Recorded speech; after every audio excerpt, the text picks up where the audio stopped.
Hello, my dear students. Welcome back to the lecture. So the next question is list the ingredients which is present in the cement during the manufacturing and also mention the box compound and the methods of cement manufacturing. Okay. So the first thing is that if you remember earlier what we had done, we had taken lime, silica, alumina, iron oxide, magnesia and sulfate. These were the raw materials for the manufacturing of the cement. And once you do the manufacturing of this cement, that is when you try to mix all these things, when you're heating it to the temperature of 1400 degree Celsius, तो वहां पे क्या हो रहा था, ये सारे fusing हो रहा था, सारे जैसे लाइम सिलिका एल्यूमिनियम सब मिक्सिंग हो रहा था। ये मिक्सिंग होके अल्टीमेटली हमने देखा, मैं आपको वहां पे ये समझा दूंगा। तो अल्टीमेटली हमने देखा कि वहां पे कुछ मॉड्यूल्स बन रहे थे, राइट, दिस वे द या तो इस तरह से आपके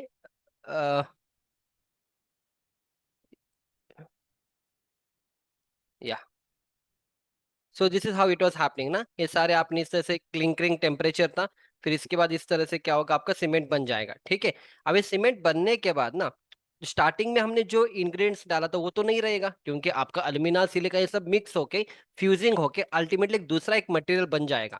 अल्टीमेटली क्या हो रहा है मैं वो समझा रहा हूँ आपको। जब इस तरह से सीमेंट का मैन्युफैक्चरिंग होता है तो अल्टीमेटली हमें क्या वहां पे वो पाउडर मिल जाएगा। अगर आप उस बॉल्स को अगर आप ग्राइंडिंग करोगे तो पाउडर बन जाएगा। So that powder what we get no, that is called a cement. अब सीमेंट कैसे बनेगा, इसको बनाने में एक कॉम्प्लेक्स कंपाउंड बनेगा and the name of that complex compound is Bogue's compound. समझ में आ रहा है? ये जो आपको पाउडर दिख रहा है, मैं आपको फिर से एक बार जल्दी से एक्सप्लेन करूंगा if you have any confusion. आपका ये सीमेंट है, पर अभी ये इस सीमेंट में ना अभी अल्यूमिना सिलिका नहीं है, क्योंकि ये तो फ्यूज होके ये वाला मटेरियल बन गया, दैट इज सीमेंट। अब इसमें कुछ और कंपाउंड्स बन गए, that compound are called as Bogue's compound. इतना क्लियर है? अभी बोक्स कंपाउंड क्या है, will try to see that. ठीक है, या तो कॉम्प्लेक्स कंपाउंड और वहां से वो बोक्स कंपाउंड बन गए। So at the time of burning basic ingredients will fuse together and they lead to the formation of different complex compound, and these compounds were first identified RH box। RH box एक बंदा था जिसने इसको identify किया था, इसीलिए हम इसको बोलते हैं कि बोक्स कंपाउंड। ठीक है, अब बोक्स कंपाउंड कौन सा है that will try to see. इतना क्लियर है? चलो, now will try to see those Bogue's compound. या so the Bogue's compound first is tricalcium silicate. आप इस फॉर्मूला को याद रखने की जरूरत नहीं है, दिस इज नॉट रिक्वायर्ड। ठीक है, आप बस इसका नाम याद रखना काफी है। तो फर्स्ट इज क्या है, first is Bogue's compound. Okay, first is आपका ट्राई कैल्शियम सिलिकेट। या फर्स्ट आपका ट्राई कैल्शियम सिलिकेट है विच इज कॉल्ड एज C3S। फिर आता है आपका dicalcium silicate which is called as C2S। फिर आता है आपका tricalcium aluminate which is called as C3A। फिर आता है आपका tricalcium aluminate which is called as C4AF। इतना क्लियर है? ये चार compounds at any cost you have to remember. अगर आप कोई भी इंटरव्यू में जाओगे, it's a basic question what they can ask, ऐसा नहीं कि पूछा जाएगा। आप पर अगर आप कल सीमेंट इंडस्ट्री में अप्लाई करोगे जॉब के लिए अल्ट्राटेक ACC की कंपनी में, देन ऑब्वियसली एक क्वेश्चन आपसे पूछा जाएगा कि बोक्स कंपाउंड क्या है। ठीक है, एक बार फिर से रिपीट करो मेरे साथ। Try calcium silicate, die calcium silicate, try calcium aluminate और टेट्रा एल्यूमिनो फेरेट। सही है ना? या टेट्रा कैल्शियम एल्यूमिनो फेरेट, बस। हाँ, अब ना अगर इसको चाहिए तो आप याद रख सकते हैं, अदरवाइज नॉट रिक्वायर्ड, बट मैं एक बार एक्सप्लेन करूंगा। जैसे C3S कितने मात्रा में होना चाहिए, C2S कितने में होना चाहिए, C3A एंड C4AF। तो ट्राई कैल्शियम सिलिकेट जो है वो 30 to 50% होना चाहिए। ठीक है, फिर C2S that is die calcium silicate आपका 20 to 45% में होना चाहिए। ट्राई कैल्शियम एल्यूमिनेट आपका 8 to 12% में होना चाहिए और C4AF आपका 6 to 10% में होना चाहिए। इतना क्लियर है? अब ये क्यों आपको जरूरी है, I will tell you the reason. अब हमने सीमेंट में बहुत सारे सीमेंट्स देखा था।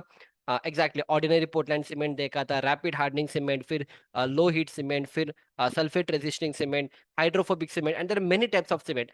अब उस सीमेंट का जो डिफरेंशिएशन कहाँ से आएगा, सीमेंट का डिफरेंशिएशन आएगा इन चार कंपाउंड्स के ऊपर। अब देखो C3S मुझे 30 to 50 रखना है, अगर मैं C3S और भी बढ़ा दूं ना तो ये हो जाएगा आपका रैपिड हार्डनिंग सीमेंट। ठीक है, अगर मैं C2S आपका 20 to 45 में रखना है, अगर मैं C2S का कंटेंट कर दूं 60 70 80%, तब ये हो जाएगा आपका लो हीट सीमेंट। समझ में आ रहा है? तो ये जो अलग अलग टाइप्स के जो हम सीमेंट बनाते हैं ना, वो हम कैसे बनाएंगे, इन्हीं कंपाउंड्स को हम वेरिएशन करेंगे। अब वेरिएशन कैसे करेंगे, इसको इसका वेरिएशन कैसा होगा, इसका वेरिएशन कैसे होगा, अगर हम यहाँ पे वेरिएशन करेंगे तब इसका वेरिएशन होगा। ठीक है, तो इट ऑल डिपेंड्स, वो मैन्युफैक्चरिंग प्रोसेस में डिपेंड करेगा। समझ में आ रहा है? कॉन्सेप्ट क्लियर है आपको? अब इसको ही हम वेरिएशन करके अलग अलग टाइप्स के सीमेंट बनाएंगे। अल्टीमेटली सीमेंट में ही कंपाउंड रहेंगे। अगर मैं C3S को पूरा हटा दूं, 30 से 50 ना रखो और इसको मैं 10% रखूं, तो ये मेरा लो हीट सीमेंट हो जाएगा। क्यों? क्योंकि लो हीट इसलिए हो जाएगा, लो हीट तो हो ही जाएगा। अगर मैं C2S का मात्र बढ़ा दूं तो ये लो हीट हो जाएगा। और C3S का कम करो ना, तो आपका सीमेंट का जो स्ट्रेंथ है ना, वो बहुत कम होगा। क्यों होगा? आगे समझा दूंगा। इतना क्लियर है? चलो, इसके बाद will see one more question.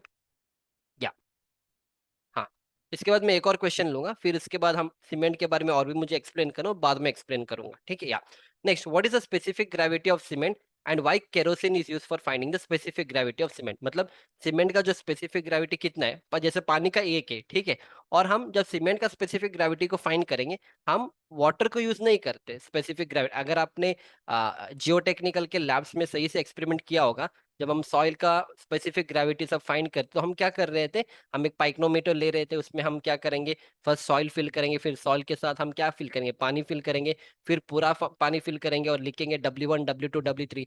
हम उससे स्पेसिफिक ग्रेविटी निकाल रहे थे एग्जैक्टली पर वहां पे हम पानी का इस्तेमाल कर रहे थे। पर इसमें क्यों नहीं करेंगे? The reason is that, first याद रखना, the specific gravity of cement is 3.15। ठीक है? The specific gravity can be found using water, but since cement reacts with water, we don't use water and use other similar liquid like kerosene to get the specific gravity of cement। इतना समझ में आ रहा है? तो cement हम पानी use कर सकते हैं, पर प्रॉब्लम क्या है, जैसे सीमेंट पानी को देख लेगा ना, उसमें रिएक्शन स्टार्ट हो जाएगा। अगर रिएक्शन स्टार्ट हो जाएगा, मेरा जो मोटिव था स्पेसिफिक ग्रेविटी फाइंड करने का, उसका तो आंसर ही नहीं मिलेगा। इसलिए हम क्या करें, हम लिक्विड को ही यूज करेंगे, पर इस पर हम केरोसिन को यूज करेंगे। तो केरोसिन यूज करने की वजह से क्या होगा, cement will not react with kerosene.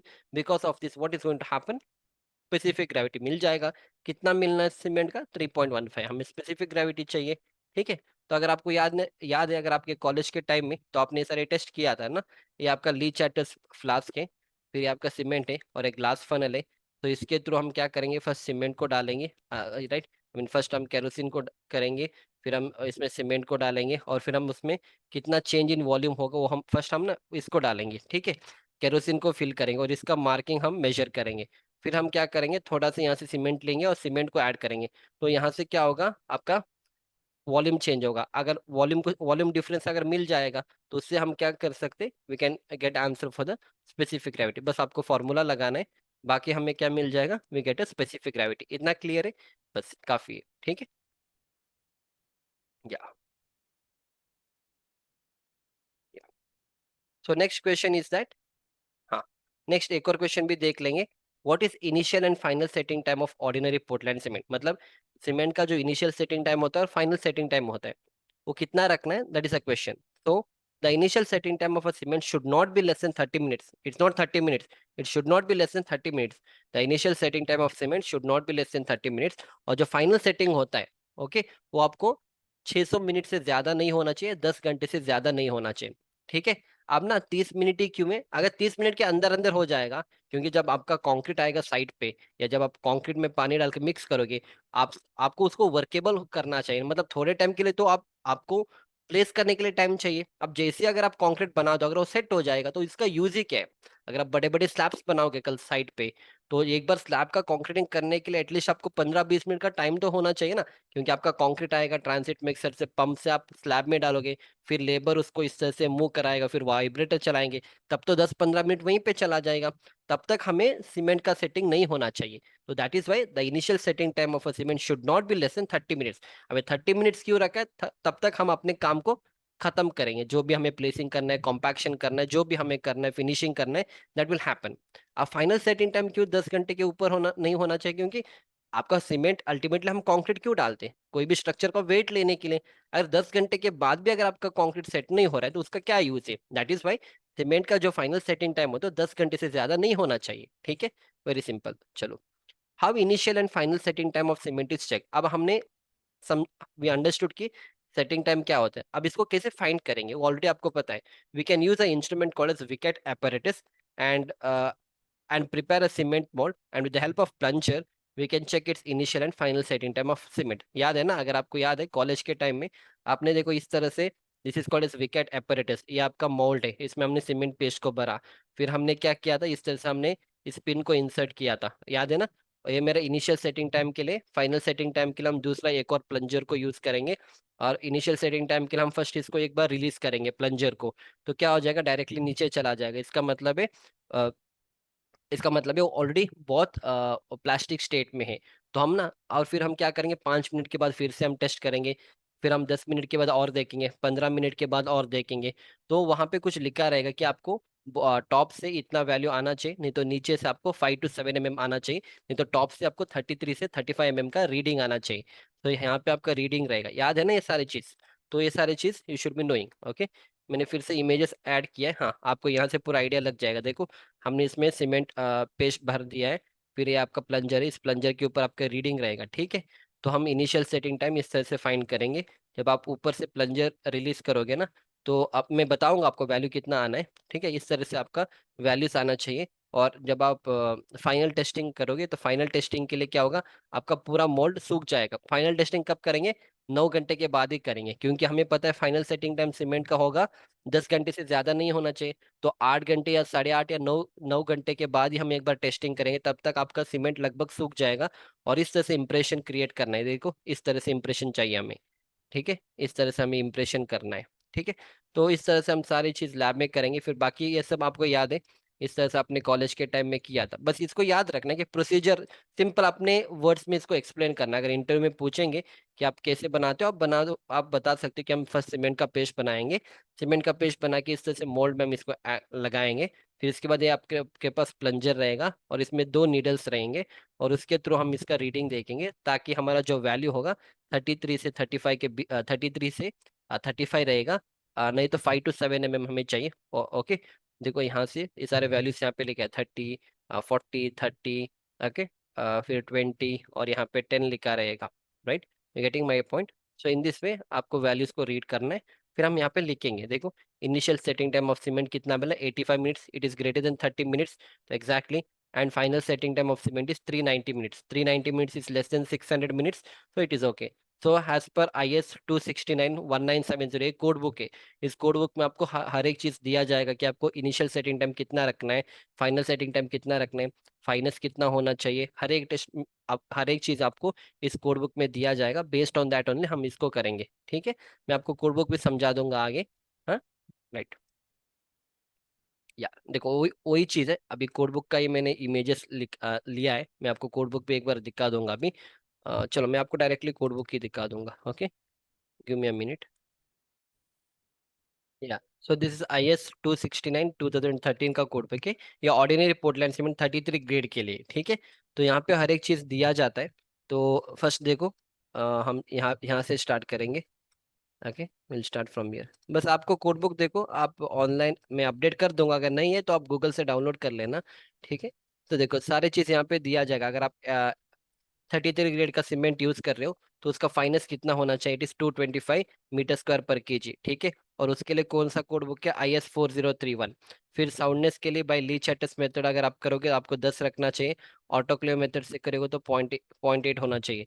Initial setting time देखो, मिनिमम मैंने कहा कि आपको 30 मिनट्स, ओके। और फाइनल मैक्सिमम कितना है, 300, सॉरी 600। फिर कंप्रेसिव स्ट्रेंथ आपको कितना आना चाहिए, वो भी यहाँ पे मेंशन किया गया है। समझ में आ रहा है। तो हर एक चीज हम जो आपको पढ़ाते हैं, जो भी चीज है ना, सारे कोड बुक से हम लेते हैं, और वहीं से हम सारे करेंगे। फिर स्टोरेज कैसे आपको करना है सीमेंट का, और सीमेंट बैग के ऊपर हमने सीमेंट का बैग देखा था स्टार्टिंग में।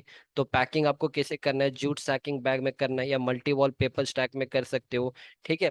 और आपके जो सीमेंट बैग के ऊपर क्या क्या लिखना चाहिए, वो सारी चीज देखो। मैन्युफैक्चरर्स नेम हमने पढ़ा था, the words ordinary Portland cement 33 grade आना चाहिए, नेट क्वांटिटी इन केजी वो 50 kg लिखा था, and the word use no hooks वो भी मेंशन किया था। फिर बैच और control unit number in terms of week month and year of packing वो भी था, एड्रेस ऑफ द मैन्युफैक्चर था। फिर type and percentage of the performance improve added, in case of performance improve, like अगर आप pozzolana add करोगे, कितने percentage में ऐड किया, लाइक PPC सीमेंट में, ओके। या समझ में आ रहा है। तो वो सारे चीज ना हम यहीं से लेंगे, और इसी के अकॉर्डिंग हम सारे बैग्स को मैन्युफैक्चर करते हैं, ठीक है। समझ में आ रहा है। तो वही चीज मैंने आपको PPT में एक्सप्लेन किया था, द सेम थिंग। वही चीज है, पैकिंग, फिर इसके बाद मार्किंग, ये सारे चीज, ओके। और कितने वेट में आपको करना है, देखो 25 kg का बैग, 10 kg, 5 kg, 2 kg और 1 kg, subject to tolerance, okay. Usually 50 kg का ही बैग है, देखो। The net quantity of cement पर bag shall be 50 kg, okay. समझ में आ रहा है ना? तो ये सारे चीज आपको you should understand, that's it. अब ऐसा नहीं कि आपको पूरे कोड बुक रट के जाने, जरूरत नहीं है, पर याद रखना कि कौन सा कोड बुक है। Okay, if you remember it's well and good, if not, not an problem, but याद रखना कि ऐसा अगर कोई चीज आपको समझ में नहीं आता कल साइट पे काम करते द्वारा, in that case you come back, open the code book and you can go through that. ठीक है? Okay, so it's very difficult सारे कोड बुक याद रखना, फिर सारे क्लॉजेस याद रखना, it's not practically possible, and उसका रिक्वायरमेंट भी नहीं है। बस आपको IS 456 की, IS 456 आपको याद रखना है, और जो कोड बुक मैं आगे समझा दूंगा that you need to understand. ये बस आपको बेसिक बेसिक जो चीज है, you should be knowing, got it? चलो, yeah I think most of the things मैंने यहाँ पे कवर किया, बॉक्स कंपाउंड को भी हमने कवर किया।